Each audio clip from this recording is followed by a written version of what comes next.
Now I'd like to talk to you about assignment 1. This is the first of 4, 5, if I do one for the exam, assignment overview videos.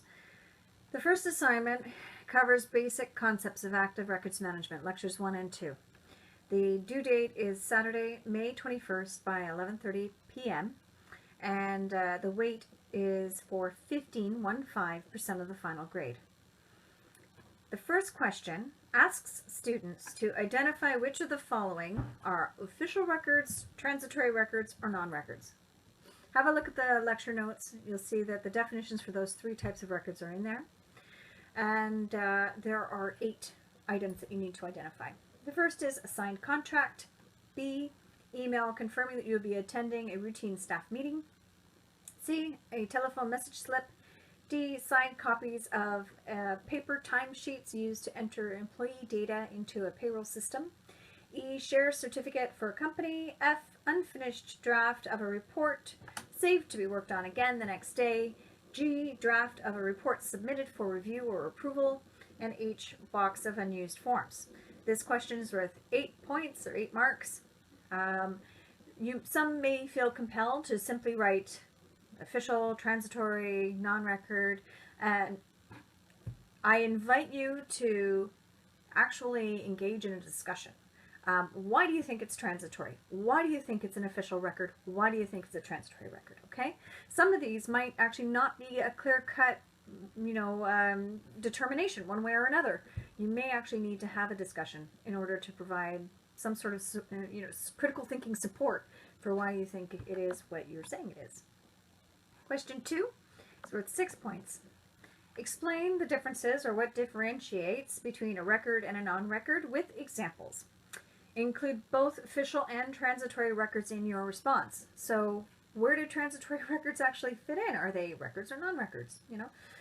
So this is something you're going to have to consider in your response. There will again need to be some kind of discussion. It's worth 6 points, not worth 4, not worth 2. So please consider that when you're writing your response.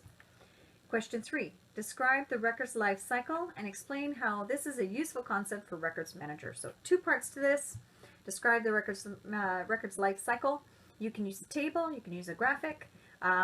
It says describe, not just list the stages or the phases. So I needed a description. I need you to explain what each of those is and what it includes.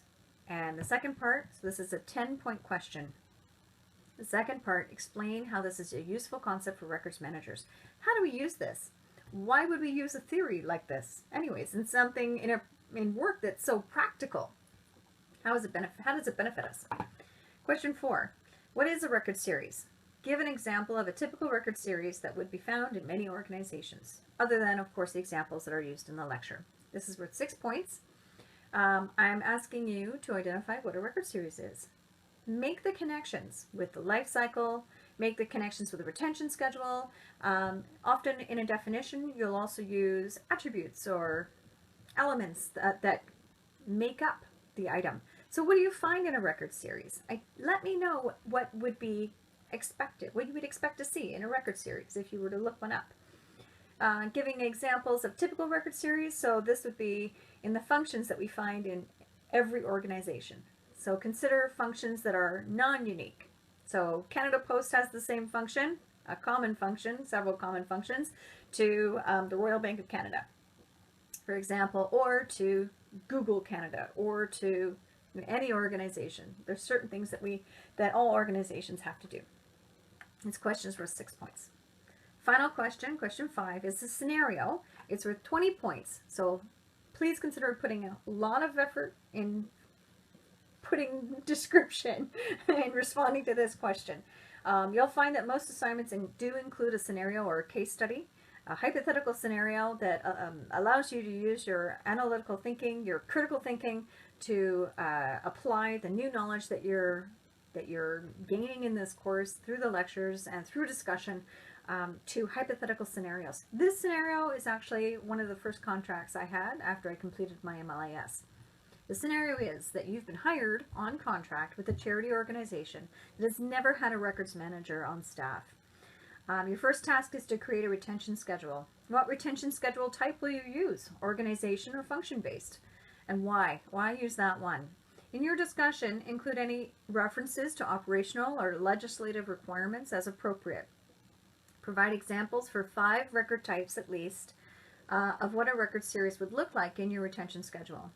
Now, you might actually want to put up a mock-up of 5 record series or sub-series in your response. You'll need to look up privacy legislation to see if it's applicable to a charity organization and any other legislation that a charity organization must comply with in Canada or in Ontario, depending on, and the scenario is fairly general, depending on where you want to situate this hypothetical organization. I haven't named the organization, so you might want to name the organization and fill in some of those blanks to provide support for why you made those choices that you're making in your response. Now, the response should be approximately 1.5 pages. It can include a table or point form, but the entire assignment should be submitted using 12-point font, single-spaced, Times New Roman. Okay, so all assignments should be Times New Roman, 12-point font, single-spaced, except for where you are going to use your use tables, use a table format. Cover page is not required, but please make sure that you put your name in the header and the footer, and/or footer, I should say. I'll post feedback in the Dropbox when I receive your assignment. My goal is to mark the assignments as quickly as possible so you can get them back and get your feedback back returned to you, and you can ask for any questions that you might have to clarify on the feedback.